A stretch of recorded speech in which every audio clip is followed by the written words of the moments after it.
শিরিনকে একে একে হারিয়ে 1 নম্বরে পারুল, কিন্তু একটা ভুল হয়ে গেল। রায়ান পারুলকে ভালোবাসবে আবার? পরিণীতে ধামাকা পর্ব কি হতে চলেছে? তুর্য রায়ানের সাথে শত্রুতা করলো না তো? কফিটা খাওয়ার পর রায়ানের কি হলো?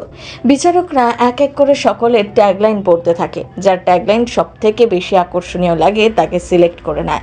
রায়ান, শিরিন সকলেই ভালো ভালো ট্যাগলাইন লিখে বিচারকদের মন জয় করে নেয়। এরপর পারুলের পালা এলে কলেজের প্রফেসররা বিচারকদের বিচার করার আগেই তাকে ডিসকোয়ালিফাই করে দেয়। কিন্তু হঠাৎ করে কেন পারুলকে বাদ দিয়ে দিল সেটাই বুঝতে পারা যাচ্ছে না। কিন্তু পারুলকে বাদ দিয়ে দেওয়া হয়েছে দেখে শিরিন, রায়ানের মা সকলেই বেশ মজা পায়। বিচারকরা নিজেরাই পারুলের ট্যাগলাইন দেখতে যায়। তারা জানিয়ে দেয় সবকটা দেখার পর তবেই তারা বিচার করবে। ভালো খারাপ মিলিয়েই লিখেছে সকলে। তবে বিচারকরা পারুলের ট্যাগলাইন দেখে নিজেরাই হেসে ফেলেন। কিন্তু এসব কি হচ্ছে? পারুল তো কিছুই বুঝতে পারে না। হঠাৎ করে পারুলকে কেন ডিসকোয়ালিফাই করা হলো? কি এমন লিখেছে পারুল যেটা বিচারকদের দেখানোই যাবে না? এবার বিচারকরা নিজেরাই পারুলের ট্যাগলাইন দেখতে চায়। তারা জানিয়ে দেয় সবকটা একদিন দেখার পরে তারা বিচার করবে।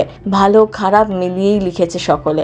তারপর বিচারকরা পারুলের ট্যাগলাইন দেখে নিজেরাই হেসে ফেলে। কিন্তু এসব কি হচ্ছে? পারুল তো কিছুই বুঝে উঠতে পারে না। একই পারুলের পায়ের অবস্থা খুব খারাপ। অনেক সাহসের সাথে সে এই প্রতিযোগিতায় অংশ নিয়েছে। শিরিনকে তাকে হারাতেই হবে যে করে হোক, না হলে প্রেস্টিজ ইস্যু। শিরিনও ওদিকে চ্যালেঞ্জ নিয়েছে, যে করে হোক পারুলকে হারাবে সে, তবেই রায়ানের মন জিততে পারবে। বিচারকরা পারুলের ট্যাগলাইন জোরে পড়ে শোনায় সকলকে, আর একেবারে তাদের পারুলের ট্যাগলাইনই পছন্দ হয়ে যায়। পারুল জানাই ট্যাগলাইন মাথায় আসার পিছনে মৈনাকের হাত রয়েছে। আর বিচারকদের বিচার পরবর্তী রাউন্ডে চলে যায় পারুল, রায়ান, শিরিন। কিন্তু পরের দিন সব থেকে কঠিন প্রতিযোগিতা, ব্যাডমিন্টন প্রতিযোগিতার মাধ্যমে বিচার করে নেওয়া হবে টপ 2 ফাইনালিস্টকে। এদিকে ব্যাডমিন্টনে স্টেট লেভেল পর্যন্ত খেলছে শিরিন। সুতরাং তার খেলার দক্ষতা নিয়ে পারুলের মনে মনে ভীষণ ভয় হতে শুরু করে। তবে পারুলকে সম্পূর্ণভাবে সাহায্য করে মল্লার, মৈনাক সকলে। ওদিকে শিরিনও তার বাবার থেকে টিপস নিয়ে নেয় খেলার। পরের দিন শিরিন সব ধরনের চেষ্টা করে পারুলকে হারানো, কিন্তু পারুল বুঝতে পেরে যায় শিরিনের চালাকি। এদিকে তুর্য রায়ানকে ওটাকে খাওয়ালো কফির সাথে।